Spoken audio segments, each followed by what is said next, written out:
DACA recipients nationwide are safe from deportation. Those are immigrants who were brought to the U.S. as children. Oftentimes, it's the only country they know. Fox 17's Julie Dunmeyer joins us live after speaking to a dreamer who lives right here in Grand Rapids. Julie? Ryan and Annie, 21-year-old Daniel Caracheo is getting ready to graduate from Davenport University on a full-ride scholarship that he got based on his merit here in Grand Rapids. He says this is incredibly good news for dreamers like him.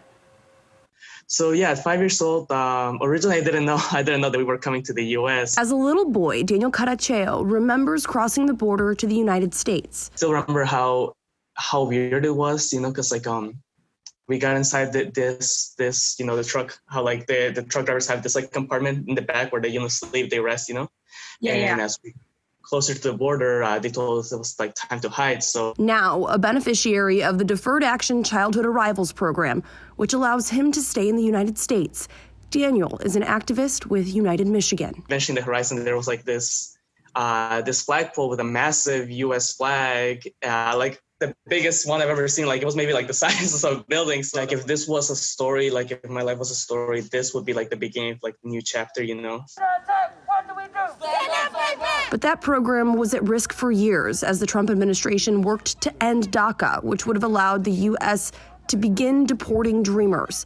That is until Thursday, when the Supreme Court blocked that attempt, bringing relief to people like Daniel. It's been an insane time with everything, with like the pandemic, and then the civil unrest, and then the like curfew. This was like a victory that I think the undocumented community really enjoyed, and one that we really needed.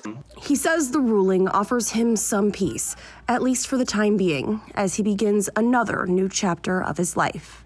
So yeah, I didn't have a choice because I was 5 years old, but again, my parents only did this because they wanted the best life for me. Well, this was a victory, a very well-needed victory. It's not the final one. Like, at the end of the day, there still isn't a pathway for citizenship, either for the whole entire undocumented community.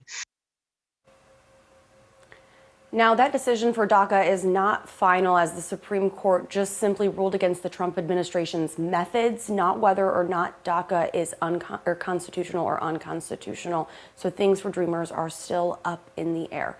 Live in Grand Rapids, Julie Dunmeyer, Fox 17 News. All right, thank you, Julie.